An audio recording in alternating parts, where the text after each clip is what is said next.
Welcome to the Fatherhood Forum, the space between who we were and who we're becoming. Come on, man. Yes, Sirski. Drop my pen and Come everything. on, man. My dog Jason here. We're your hosts, Kemuel Santana, and we got Jason Palmer. We're so excited to start on this journey. A little bit about us, right? We're longtime friends. Almost, oh my gosh. 15 years now? 15 years. That's kind of crazy. 15 years. Literally since like late elementary school. We really just we always clicked from the beginning, and yes, our lives have mirrored each other's so much, which is kind of bizarre. A lot of similarities. And right now, Jason's a father. Tell me a little bit about your baby real quick. Well, this is the Fatherhood Forum, so we definitely aren't going to have any episodes where we don't really delve into some of those topics. And I am now a father, right? Me and Danielle Palmer had a beautiful baby named Maya Lorraine Palmer. Love it. Love it. Maya Lorraine Palmer was born on June 21st, so my actual 2 or 3 year wedding anniversary. 2 years? 2 years. Yeah, 2 year wedding The years just fly by these days. Yeah. 2 year wedding anniversary, and born at 11:59 and came out a beautiful baby girl. We'll flash some pictures if we could, but it's just one of those things where you never really know when fatherhood is going to get you. But when it is here, what do you do with it, right? What's the moment? How do you... It's beautiful. It's a beautiful thing, I'm sure, which is what we're going to dive into here. For sure. I am a father-to-be. My wife and I, Valencia. Yes, sir. Expecting November. Yes, sir. Pretty close to our anniversary as well, so another way our lives mirror each other. Mm-hmm. So we're expecting November 29th. Both girl dads. To the day. Both girl dads. Nyla Santana. Oh, yes. It's the name. And growing. 24 weeks to the day. So nice. I mean, we're just... That's a good number. That's a good number. Why are we starting this podcast? Like, why? Why the Fatherhood Forum? One day when after Maya was born, I came over to meet the baby and say hi to the parents, and I was like, Jason, there's something I say in my heart, right, on this journey where, we both take things so seriously. Yeah. And there's nothing more serious than becoming a father. Oh, for sure. Right? For sure. And I was like, dude, there's been this thing in my heart where I feel like, I've been looking for a podcast to listen to about, becoming a father and fatherhood, and there's just not much out there. Yeah. And who better to put out that content than your very own. For sure. So, for sure. Yeah. Don't get me started on trying to find resources of getting ready for this journey, right? And, build it and they will come, right? I think the Fatherhood Forum and just even how this idea came to be is it's an exercise on execution, right? Mm-hmm. It's an exercise on, can you say that you're going to do something and do it, right? And as a father, those are some of the biggest things that you can carry, because that brings your child into the next generation as someone who can get something done. So, jumping off and using different mediums to be able to talk about, how fatherhood has shaped us and how it's continually shaping our journey is what the Fatherhood Forum is all about, right? Yeah. Into the people where we want to become, exactly. right? Exactly. And it's not just about being fathers, right? Because alongside, we have so many titles as men, right? We're fathers to be, right? But first we were husbands, right? Sons, brothers. Oh, right? for sure. This is the space between who we were and who we want to be, who we want to become. Yeah. And we'll have guests on, we'll have our beautiful wives on. We'll kind of hopefully get their perspective as well. We'll have other fathers that are close to us. Yeah. People who inspire us. And right? who knows how big this could get. Right, exactly. So we're just here really just to shed some light on what the fatherhood journey is. And honestly, it's an outlet for us. Now, we can be selfish. It's an outlet for us to just talk. No, right? For real. The late nights that I'm sure you've been going through. Yeah. And we'll talk about that. So that's really why we started this podcast. Yeah.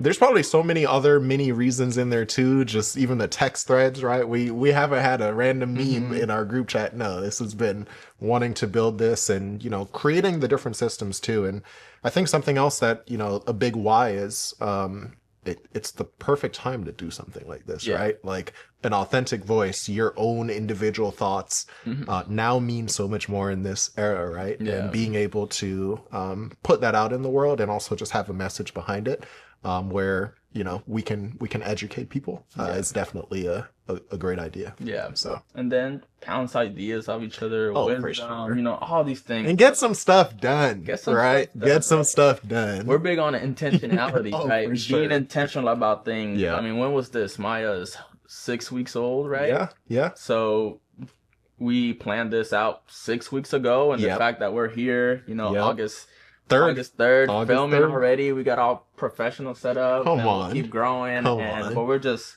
honestly, it's just a testament to the fathers we want to become, right? For sure. So. For sure. Yeah.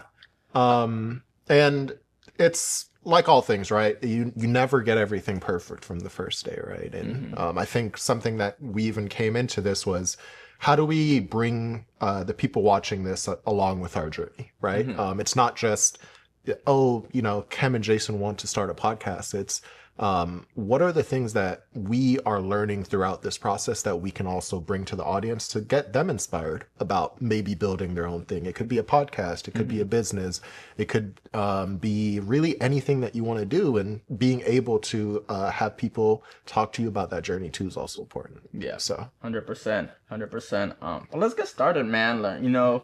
Before that baby comes the whole pregnant stage. It's not 9 months like they tell you. It's closer to 10 months. But let's kick it off with you, man. Tell me, those 9-10 months that you went through with Danielle, how was that journey for you? Yeah, I wish the camera had a little blur effect, right? Because it literally went by with a blur, and me and Danielle been together for 10 years, right? At this point, to the day of Maya being born, and we've actually been trying, right, for almost a year and a half, right, to actually get pregnant. And that was a journey in itself, right? And we could have created a whole podcast on, different things that you could do, or how it really is concerning, right? Like the fear that some men have around, oh wow, is it me or is it my partner that can't get pregnant? And I think I really had to take a deep look at myself to figure out, what are my habits? What are the things that I'm doing that's allowing this process to take too long,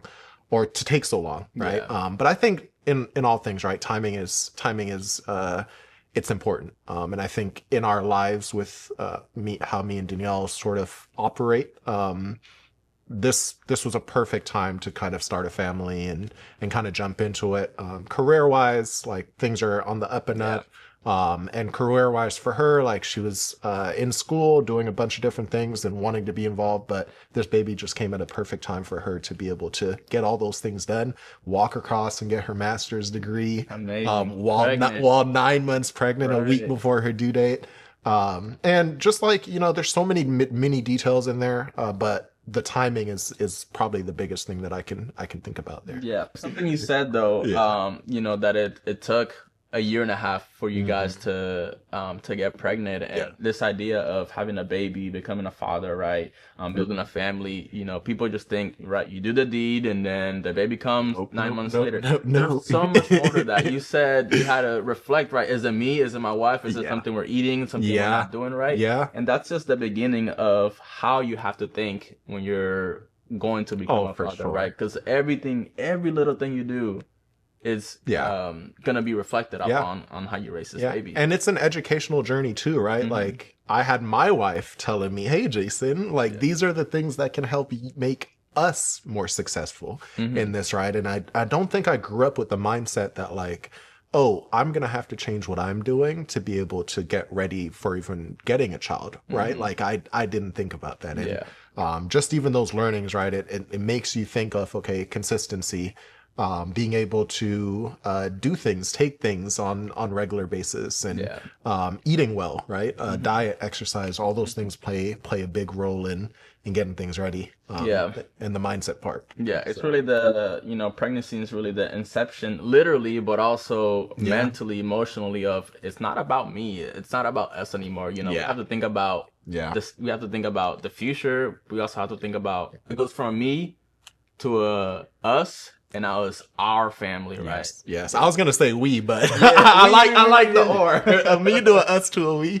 You know what I mean? But yeah, man, that's beautiful. Yeah. What were some of the hardest moments you guys went through?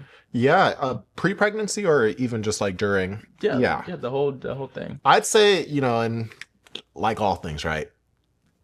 The 9 months, it goes by fast, but there's just so much packed within those 9 months that you don't really think like, oh, the baby's gonna be here within that time until the baby's actually here. So, diet, huge. Hydration, huge, right? The things that are coming into your body. And maybe I didn't have to worry about diet and anything too crazy while the pregnancy was going on, but I actually saw firsthand the difference that it makes actually whenever you are ready to start to give birth, right? Like that last month, right? If you did not do your due diligence to eat well, hydrate well, get the baby ready for the first 8 months or so, that last month, it may be tough, right? And you may need more, we call it interventions, right? In the medical sense, to be able to get that baby out safely, and really just making sure that you're staying top of the things that allow your body to be happiest and the essential nutrients, because this is what's making up every individual cell of the baby, right? So whatever is put into your body is pseudo what is going to be put into the baby's body. And there's just so much research done on how the mom takes care of herself, how much she exercises, how much the dad communicates with the baby while they're in the womb. The communication, the cognition, those things all play a role in their ability to be happy, healthy children. And you have to think long term with these things. And we're so, before kids, a whole lot of short term mindset, right? But you're worried about, am I going out this weekend? Exactly. Going out. What are we having for dinner? But what are some ways that you feel like you supported Danielle throughout the process, right? Because you're not the one carrying this ever growing baby inside of you. Right? You're supporting this person, and there's not much you can do. Danielle's the one that was going through all the ligament pains, right? All the stretch marks, well, whatever. How uncomfortable it is to sleep while we're in our little corner, for sure. Just getting some 8 hours. And Valencia's at the point where she's waking up 2 hours every 2 hours just to pee. Because Nyla's pushing on her. It's that time. And it's that time. So what are some ways that you were supporting Danielle? I'd say strength, right? You have to be strong as a father, and that could be physical, mental, right? And I'd say from a physical lens, right? During the birth is where I've put in the most physical energy, right? As a dad, you actually have the ability to make an impact on your partner during birth by either doing hip squeezes or massages or things that, whatever she asked you to do. Don't do things that she doesn't ask you to do, or do it and then just say, is this okay? Don't be too extra in the delivery room. But I'd say as a dad, you do have to have that physical strength to be able to alleviate and counter pressure some of the things that are happening during birth. So I'd say physically, those are ways that I supported her, but 90% of the game is all mental, right? If you don't show up with the right attitude before the pregnancy, during the pregnancy, after the pregnancy, these are things not only your wife is going to pick on or your partner is going to pick on, but your children are also going to get that effect too. So mentally, it starts with what's going in your body, right? You have to make sure that you have enough energy to fuel the processes that are happening. So either that's picking up some extra shifts cooking, right? Taking care of dinner or breakfast or lunch without getting asked. Cleaning up the house because physically the partner can't move around as much as easy. So without the partner asking, right? Exactly. You're a husband. This is also your house. You don't have for sure. You don't let your wife tell you, oh, can you do this? Can you do that? No, you do it because it's your job too. For sure. People forget about that, and it's so easy to get caught up in the moment and going through the motions. But we talked about intentionality earlier. Just being intentional. Like if I pick up this dish and if I do these dishes, my wife doesn't have to. Also, are you thinking ahead? right? Are you putting yourself in a position to say, I know that we're doing this later. So if I take care of this, we could actually be chilling, right? Like, we don't have to come home after this or do this after this. It's like, let's get it done now. And you actually take advantage of what do we want to call it? The power of now, right? Yeah. Getting things done, especially if it's going to take you less than 15 minutes. If it's going to take you less than 15 minutes, just do it. We've definitely had a lot of synchronicities throughout our, friendship and our journey. What would you say is sort of like the biggest thing that you're looking forward to spending time with your daughter? Yeah. That's that's something that I've been telling I've been texting my cousin and my brother. It's like, people tell you like, hey, enjoy the moment, right? Because this is the last time. Everyone be saying that. The last time you and your wife will be alone, right? Yeah. And it's so hard to focus on the now. You're so excited to what's to come. Yeah. That's something that Valencia and I really have a lot of conversations about. Like, hey, let's just enjoy this moment, but at the same time, it's okay to be so excited about the future. Yeah. Bro, isn't it some real excitement though? It's some real excitement. I mean, I'm wearing my girl dad shirt, man. Like, it's just something you get so much pride in. Like, hey, this is my daughter. This is half of me. So to answer your question, I'm just excited to just hold her. Oh gosh, feed her. Yep. Change that first diaper, right? You hear about these moments when the father, meets their baby for the first time, and they're overcome with emotion. And I'm an emotional guy. I cry during sad movies. I cry just thinking about stuff. So I can't even imagine. So you're telling me you've cried thinking about you're holding your daughter? 100%. Oh, that's tough. 100%. That's tough. I mean, just to share a little bit of a background. 24 weeks pregnant. Yeah. Due November, but Valencia and I, we had a miscarriage in January. Yeah. So that was a really, really, really tough time for us. Getting emotional now, but no, it's okay. It's okay. We wanted to become parents so bad, and then to know that something was wrong, you go to the hospital, and I'm an optimist. You want to everything's okay. Everything's okay. Yeah, right. You want to be there. You have to give that same energy to your partner too, even though you may not have all the details. But yeah, brother. And just to know that things weren't okay. Yeah. We just had to we took some time and, recovered mentally, emotionally, yada, yada, yada. But all that just adds even more to like, wow, we could have had this first baby and now it's in heaven resting. But now we're so far along where things are like, okay, we're never out of the danger zone, but we feel pretty good and we can genuinely be excited about, because man, this 9 months is scary. Yeah. Those first 12 weeks. Yeah. Like, it's terrifying. Crazy. If you move wrong, you feel like you could hurt the baby. But I also think you have a unique detail in that, right? A unique wrinkle in the newness of the process again, right? Because after going through something that you and V went through, it's like you do have additional like, okay, this can happen, right? A lot of parents go through in the first time things are good, right? They don't have to worry about anything.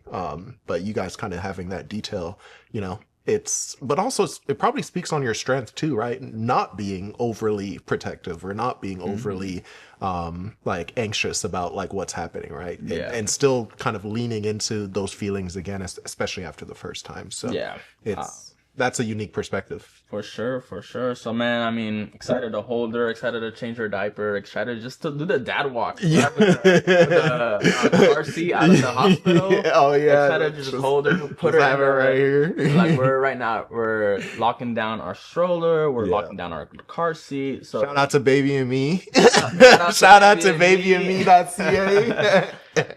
So we're like, I did so much research on the strollers to actually put the baby. What stroller are you getting, bro? All right, we're going with the Upper Baby Vista 3 Savannah colorway. We have the same stroller. We're going with the Nuna car seat. The Savannah colorway. Oh, is it like a cream? It's like a cream.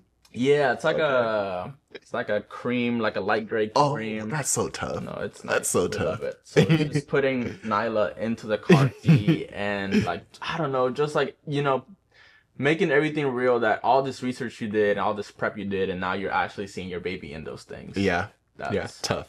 exciting. Hey, yeah, we're definitely gonna have a shot of us with our babies just walking with the carts next to each other. It has to be there. It's definitely gonna happen in the later part of the year, but we're definitely gonna get a photo there. But good explanation, right, on just like, you know, and vulnerability too, right, on really wanting to be open about how you're feeling and how excited you are now about, you know, this baby coming in. So it's good to hear, bro. It's good to hear. Right now, Nyla is the size of a rugby ball. She's the size of a rugby ball. What app are you getting this from? Because the apps that Danielle was giving me, she was saying one day was like a papaya, the next day was like a small watermelon. I'm like, what's a small watermelon? How do you even qualify a small watermelon? Like... we got the. Not an ad yet. If you want to sponsor us, we got the What to Expect app, but you can change the settings. You know, you can get into a sport. Is it the lady that you watched a video and she's like, "Hi, your baby is now 12 weeks old." Yeah, bro. She's hilarious. You definitely got to watch her videos. We'll keep you guys updated. We're, you know, starting to prep our baby shower. Nice. Right. Super excited for that. We're doing co-ed. I want to be involved. Oh, yeah. Yeah. You know, my friends will be there. My brothers will be there. Perfect. So excited for the baby shower. Yeah. We're in the middle of doing our nursery theme. Yeah. So this is very exciting, man. What's the nursery theme, Bo? So Nyla Celeste Santana, right? Celeste comes from my grandma. Yeah. I'm from the DR. I never met my grandma. She passed away before I was born. But, wow. My mom's mom, they were really close. I wanted to honor my mom, right? Yeah. We moved from the Dominican Republic to Puerto Rico and to the United States. So my mom hasn't been back to the DR since she left in 2000. Yeah. So I wanted to honor my mom, and you know, Happy Valencia was on board, so we wanted to name our daughter after my grandma. Yeah. So Celeste means, right, heavenly, celestial. So stars. Stars. Oh, that's tough. So we're going with like stars and moons, and not the solar system, but like celestial, but like, you know, a little girly too, because she's a girl. So. Yeah, that's what we're going with right now. Yeah, stars, planets. That's awesome. Yeah, that's awesome. Yeah. Okay. Yeah, just speaking of just preparation too, I remember the little things like painting the baby room, or you know, getting your first outfit that you buy for her, right? Or trying to add your own interests and touches even before she'll fully understand. Those are some of the moments to kind of cherish, and totally adds to that excitement. Yeah, so. We're, you know, creating our registry list, and we've been watching YouTube videos just to get ideas. Yeah, of like, things that you did use, things that you don't use, right? And then we just make a list, and then we decide if we want to add it to the registry or not. Yeah.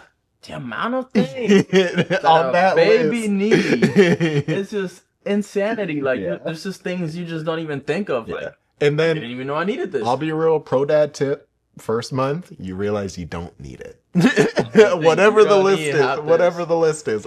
I think we should create an essentials list, though. As we learn, as we join and go further into fatherhood, I definitely have a few things. One being a potty. From day one, get a baby a potty from day one. Yeah. Just try it out. See how it works. Our baby within 1 week was pooping on that potty. I don't know how, but get a potty from day one. You'll save you diapers. And we had diapers for 1 week. I had a whole 10-pound trash bag of heavy baby diaper poop. The waste is ridiculous. I'm in Washington. I know I'm a little like eco-friendly and maybe I recycle, but a week and I got 10 pounds of trash that I need to throw away? No, that is not sustainable. So we have just been wiping with not reusable, but the washcloths. We wash them almost daily, and put ourselves in a position where you bring down the footprint, right? You don't need that much waste when you have a child, right? And who knows, maybe these diaper companies got something going on, right? And this baby industry baby industrial complex, right? You can make something, and parents just want to buy the very best for their kids. Oh, for sure. And put any price tag on that. We'll buy it. This is what it is. This is the price. Take the audience back to the day. June 21st. Yep. June 21st. It was actually a really, really early morning on June 21st. So baby was like, bet, it's your anniversary. Y'all got a few hours until I'm out. So it's pretty uneventful to begin with, right? I actually went to bed pretty late that night, around 2 a.m. Right. What was I doing? Who knows? But I came in. I was actually really excited to go to bed. I gave my wife a hug in the middle of the night. I actually woke her up. Did you have a feeling like, oh, bro, today had to be the day. You had a feeling? It had to be the day. Right. Anniversary. We were already a week late, you know what I mean? And a week late from the due date, which was the 15th at that point. And, me and Danielle just kept looking at each other like, are we going to do this? Is this actually going to happen? But that night I went to bed and, I was just hugging her and I was just like making up little sayings like, oh, let's create our new love language, right? Like beep boop, beep boop. Like anytime I say that, it means I love you. And it's just some random stuff, bro. Yeah. It's just like, she was like, Jason, leave me alone. I need to go to sleep. Happy anniversary. Love you. And I was like, all right. I fall asleep for 2 hours, right? 2 hours. I'm like discombobulated and all I see is just Danielle as a figure just trying to talk to me. And I'm like, it's 4 a.m. I don't know what's going on, but we gotta figure something out here. And then the image gets a little clearer. It gets a little clearer. And then she's like, Jason, my water broke. She's moving around. Yeah, everything. Bro, we're 45 seconds into whatever little blurry open eye situation was happening here. And I was like, huh? Your water broke? Oh, right now? Oh, I spring up from that bed. I'm like, yo. Like, you guys know the like confused Mr. Krabs meme when it's just like, whoa. All right. I'm like, what do you need? What do you need? I'm like, I practiced for this moment. Like, you need some hip squeezes. You need some water. What's going on? She was like, I'm just trying to clean up this big puddle on the bed. Right. And she's like, it just turns into like I'm like in fight or flight mode, bro. And I'm like, I'm not flighting. I'm fighting here, right? Like, we got to do this. Like, this is time. So we have a protocol. We used a birthing center, right? So Federal Way Birthing Center, shout out to them. So this is like not in the hospital. Yeah. This is like a midwife. Yeah. So it's a midwife situation in the birthing center. So no hospitals. And Danielle actually chose to do a non-medical intervention. So no IVs, no what is it even called? Epidural. Yeah, the epidural, right? And just nothing, right? So hydration and going back to diet was super important in short of this plan, right? Because you can't just go in there and not take your IV, right? So we call our midwives and just sort of like set up the time that we're supposed to be there. So they're like, if you can get there in 30 minutes, get there. And a little bit of in between of contractions actually starting, right? So the first contraction started within 5 minutes of her saying, hey, like my water broke. And by that time it was go time, right? Straight practice breathing, deep breaths. And my goal was, let me grab all our birthing bags and put them in the car, everything prepped. And there's so many resources of how to pack a birthing bag, but this one was just filled with snacks and blankets and just extra changes of clothes and baby clothes and all that. Were you planning to spend the night in the birthing center, or you don't know what you had? So I literally had our old like UW Nike like suitcases full of just random extra bags, right, of just full stick things. And the thing is, the birthing center was 2 minutes driving away, bro. 2 minutes. I will drive home for if a birthing center is 2 minutes from home if I need it. So I wasn't too pressed, but Danielle spent a lot of time packing those bags. So I was like, bet. Like, let's just put these in the car. We have videos of just sort of like driving the 2 minutes up the road to the birthing center and just her having another contraction in the car. But by that time I was like, okay, like we can get to the birthing center, right? So we get to the birthing center and, I think it's another blurry moment for me, right? It's already 4 a.m. Were Were you recording, or like was this like something that you wanted me to record to keep in memory, or is this just all memory from? Well, it's not the safest thing to drive and record, but I did have like a selfie camera and was just like, yep, there's there, and that was just one recording. But then in the birthing center, we did set up a tripod and Nice. just sort of like I didn't want to record the entire like all the contractions, but I did want to do the actual birth, right? And it's a little interesting how I ended up getting that angle, but yeah, we're at the birthing center for almost 5 hours, right? Until Danielle started to really her contractions started to it get more intensified, right? And whenever the baby's head is crowning to get out is sort of explain to the audience, right? Crowning means yeah. Don't make it too visual, but like visually now for people. All right, just imagine a head this big, right, and a hole probably this small, right, and that head this big needs to start pushing through, right, and crowning is whenever you start to see that ring of the outside, and then the baby's head on the inside start to push through, right. Shout out to all the mothers out there. Oh my gosh, because yeah, I will say though, and this goes back to the preparation. This wasn't going to be the first birth that I saw.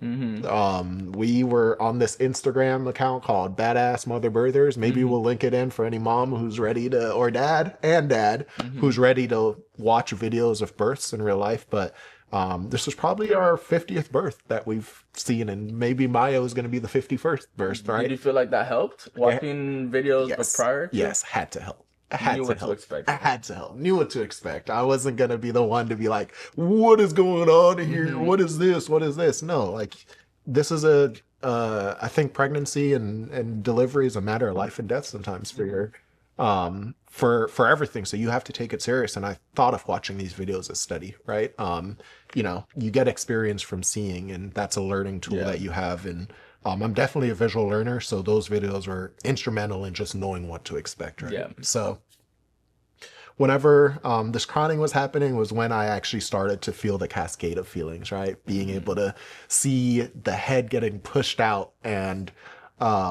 like just the strength of your partner in that moment, right? Just to, lack of just, there's a lot going on. Throwing up, pooping, sweat, toilets are involved, tubs are involved, so much that you don't really think about seeing your partner in is actually happening during this birthing movies stage. and TV shows they make it seem all clean. And it's no, that's not like that. It's not how it works there. But it's another bonding opportunity that you get to have, right? Like having birth is a natural process. It's primal. It's primal. It's a primal event. Yeah, and the watching a bunch of the videos helped in terms of just getting myself prepped there, but just sort of the inspirational aspect of seeing your partner being that strong and then pushing that baby out and catching the baby, right? Like I caught the baby as it was getting pushed out. I'm like, yo, you know what I mean? Like this is crazy. And just it just made up for every thought that I've had about, like what you're saying, holding your baby, right? And just kind of spending that moment with the mom and the baby, just saying we did this, right? And on your anniversary, come on, you know what I mean? Special. Yeah. Take us to that moment though. So yeah. You caught Maya, and like, what's going through your mind right now? Don't drop her. Don't drop the baby, Jason. Did you practice before? Like, did you? What do you mean practice? Whose baby am I gonna hold? I've seen like people use like watermelon, they'll pull it up, whatever, and they'll practice catching it. Yeah, no, I'm not the one to to have a watermelon and practice catching the baby. But I did catch her, and our midwives were super, super helpful during the process. They really actually started getting involved as that crowning process was happening. So it was really pretty hands off before. So it's just me and Danielle trying to have this baby together, and they're like, yeah, keep doing that. That looks good. But whenever they were there, just kind of gave you that security because they were doing little heart monitors every time, that every contraction in the later stages. So it gave you a lot of security that baby's chilling. Yeah, You know what I mean? okay. Oh yeah, heart rate ran up a little bit, heart rate went down. Let's change this position. Let's do this. That's data driven. That's how you want to have a baby. You don't want to have too many unknowns. Is my baby gonna come out breathing? Like no, like we heard the heart. You know what I mean? Baby's good. But back to the moment of actually, holding that baby and actually letting Danielle see the baby for the first time. Right, because you saw her before. Oh, for she did all sure. the work, yeah. and you're the one yeah, that's, bro. Like watching, looking at the baby. yeah, she's like, yeah, hand that baby over. I was like, yeah, give me a second. Wow. No, it was honestly just one of the most beautiful moments, just sitting there and just kind of seeing her just be able to take a breather. Right, she's been doing this since 4 a.m. and now it's 11. You know what I mean? Like, take a breather. Yeah. And hold your baby, please, right? And have that skin-to-skin contact. It's just a magical process and just kind of went through exactly, how we wanted it to. But not all births go that way, right? And It's blessings. Yeah, blessings. And also preparation, right? Like, I'm pretty darn serious when I say put the energy into staying hydrated and put the energy into making sure that you're eating well. Yeah, both of y'all. Oh, for sure. The wife because they're having the baby, right? But you because you're the one. Yeah. You need the energy to support your. Oh yeah, even during the birth too, right? So going back on hip squeezes, every contraction, Danielle needed a hip squeeze because that's what allowed that counter pressure to happen, right? Explain the hip squeeze real quick. Yeah, I mean, on the hips of your partner, that's where a lot of the pressure is built up as the baby's getting pushed out, especially near the tailbone. And being able to squeeze in the hips is almost like a counter pressure opening up that area that the baby's head is actually coming out of. So that was the only scientific backing I had to it. And she said, hey, this feels good. Keep doing that, right? So I was like, bet. All right, I'll squeeze a little bit of hips, right? But long story short, like I wanted to feel like I was needed and involved in the process, and I think that gave me a lot of the validation of saying, I helped out during this process, and she can't be like, I made this baby all by myself, even though she did. I can be like, I gave you some good hip squeezes that allowed a great output. I think you mentioned snacks, right? You were feeding her too. Yeah, she really didn't want much, but any little cracker or blueberries were pretty good. That's the one I was thinking about. Yeah, blueberries, super easy to eat. But yeah, it's just one of those things where we put ourselves in a position to be as successful as possible, and once we did that, everything should fall in line, right? And I think that aligns with so many different things in our lives too, right? Like if you put in the work, typically you get the outcome that you need, right? And that was something where seeing the outcome of a beautiful baby girl and being able to come back home at a 4 p.m., right? Almost same day. Yeah, same day. 2 minutes away, right, from home, and hold your baby on your couch on your anniversary. I couldn't think of a better day to spend to spend with your partner, right? It's amazing, man. Almost a magical moment in that sense. It's beautiful. Yeah. I mean, really, it's picture perfect. For sure. People put this in movies. Right? For sure. Take us to, right, so you went to the birthing center, you brought Maya back home, right? And now from day 0 to now, how have these past couple of weeks been? How much time do we have? Because, oh my gosh, I could talk about the after effects of a baby for a long time. But I'll try to keep this short and a bit structured. Your life will change, right? Like, I'd say one of the biggest changes that I've seen is sleep, right? You need the baby forces you to operate on limited sleep and communication, right? Being able to communicate with your partner, hey, I need help, or your partner saying, I need help, right? Those are some powerful words for having a baby early, because divide and conquer, right? There's things that need to get done, and two hands might not be enough. 4 hands, if used in the right way, can definitely just make life a little bit easier. Either that's the baby waking up, you needing to change the baby. There's a lot of cleaning that needs to happen, a lot of sweeping, a lot of just so much replenishing that needs to happen, right? Either that's the cloth diapers, either that's the potty. So many different things just need to be maintained when you have a child, and it's seldom when you have moments that are actually like Yeah. relaxed, right? Last night, Valencia and I had no plans. Like this summer has been so busy. We're so happy to just when we have a day of no plans, it's the best ever. Yeah. So we, we did our thing throughout the day. We got home 6 p.m. We took a nap. Yeah. Right. We're enjoying these moments because we know what the future moments are gonna be. Oh, for so sure. Being able to sit on the couch literally from 6 p.m. to 11 p.m. just watching TV. Like, we're enjoying that moment right now because we know it's going to be like this very soon where if someone's holding the baby, somebody else has to do something. Oh, get up. Get up. Gotta get up. Right? I'm holding the baby. Okay, your turn. You go. Oh, for sure. Do that. Right? For sure. And I'll be real, like, there are downtimes. Mm-hmm. You will find a downtime and you'll be like, okay, this is new. I haven't had a time to, just kind of chill out, and you have to utilize those moments, right? Because as equally as spending the time to take care of the baby and change them and feed them and just be in their lives as much as possible, you actually have to continue, especially as a father, doing the things that make you happiest and interest you also, right? Because there's so many different energies that you have to tap into as a father. Mm-hmm. And one, creative energy is very important. Definitely make sure that I'm making sure that I'm staying on creative things and creative tasks, right? That's producing music or staying outside working on a woodworking project or, asking my partner for that space to be creative is important because that allows me to then go back to Maya and also have those creative thoughts and creative energies. And Danielle needs her own space to draw or hang out with her own friends or just, have an afternoon where she's not holding the baby. And these are all things that sort of play into it. And I'm even sure like you're practicing a lot of these during pregnancy right now, right? What are some of those sacrifices that you had? I'm in a flag football league, right? On Saturdays, I play pickup flag football.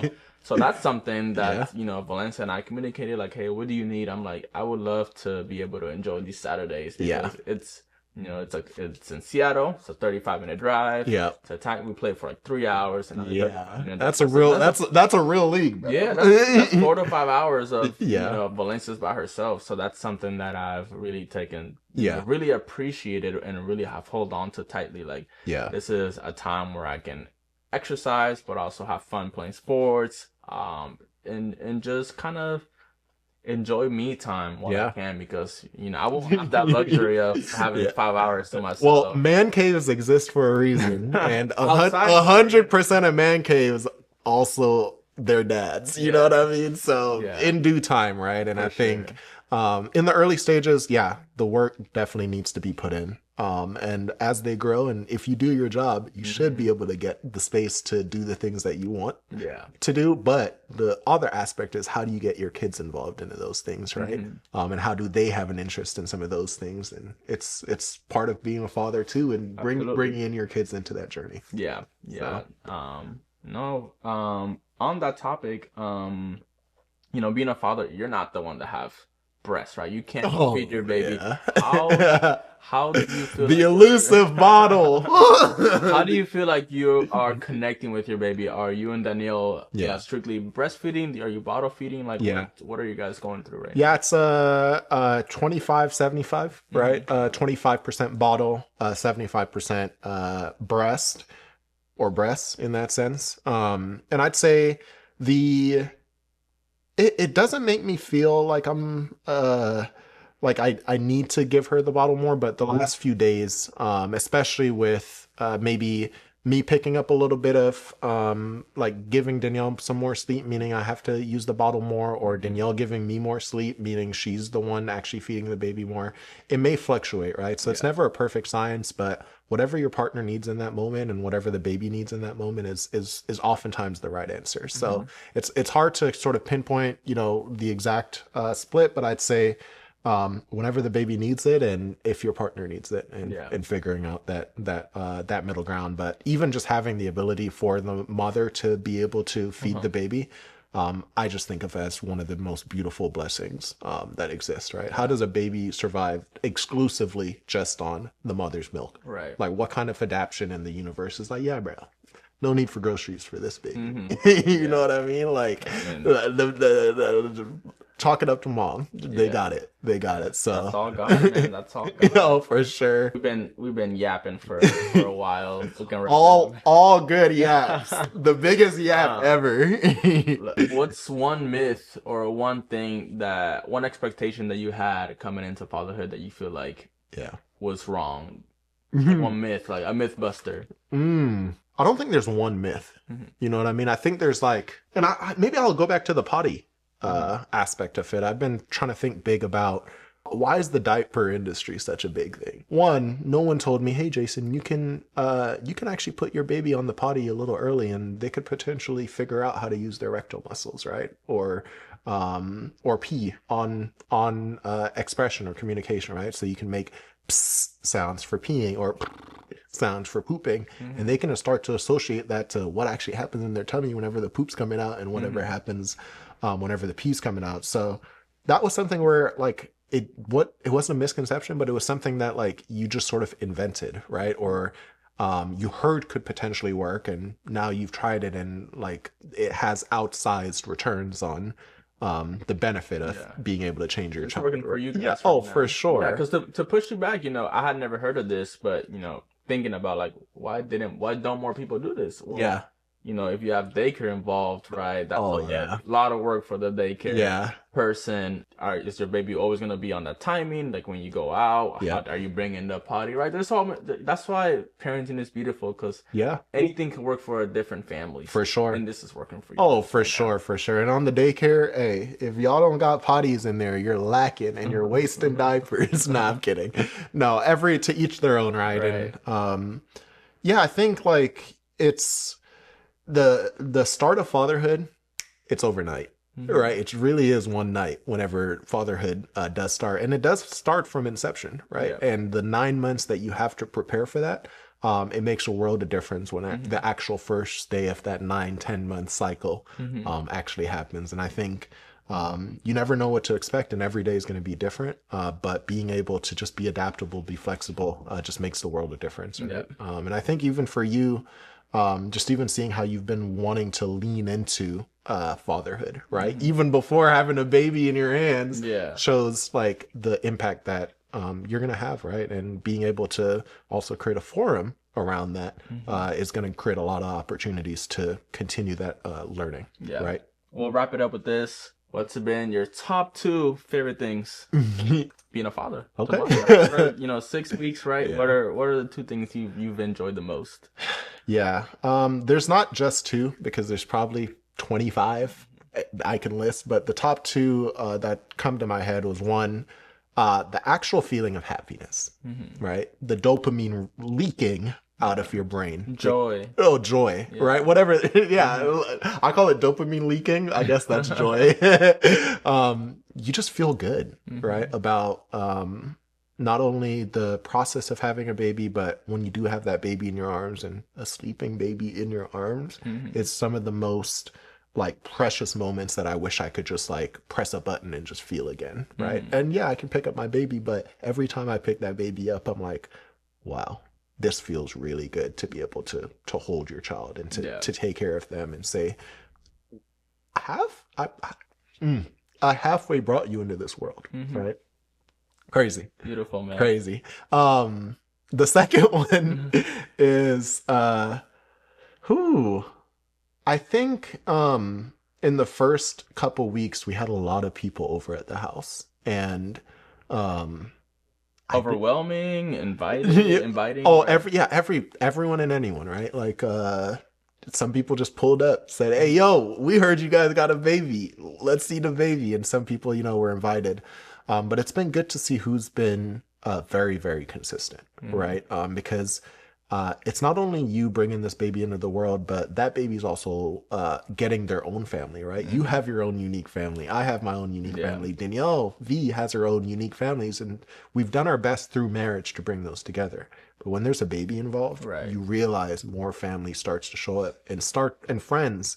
And people who you didn't think would really want to show up for you are actually starting to show up for you. So it's been really nice to kind of grow that family in a sense, and lean in, right? Because no one can do this alone. And if you think that you can do this alone, it's a crazy world, and we're hoping that this forum can make you think a little bit differently about trying to do this alone as a father. But hey, I'm gonna throw this back to you just to kind of close this one out, bro. Yeah. Most exciting has been probably, honestly, feeling Nyla, right? Getting to the point where you can visibly see her, punching or kicking through Valencia's belly. Like, wow. There's this idea of pregnancy, and the baby's in there, but you don't see the baby moving. You're right. You don't hear the baby. Yeah. Except when you're at the hospital doing an ultrasound. So actually being able to see her, and now we know, Valencia drinks this, Nyla's gonna move. Yeah.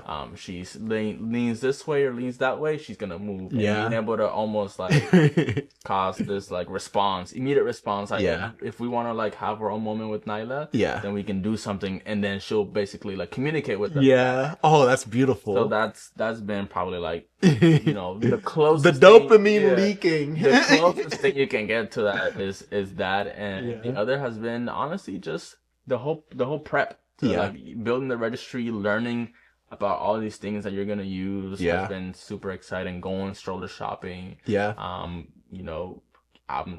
gonna be that guy that once that stroller hits my house, I'm trying to figure out how to do it best.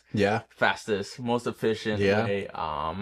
So I would say just the prep process of getting the registry and now planning our nursery. Like, this is like the most fun stage when you can actually like start putting things to action and changing things around your house. For sure. This baby. For sure. And there's a lot of change that's happening too, right? Yeah.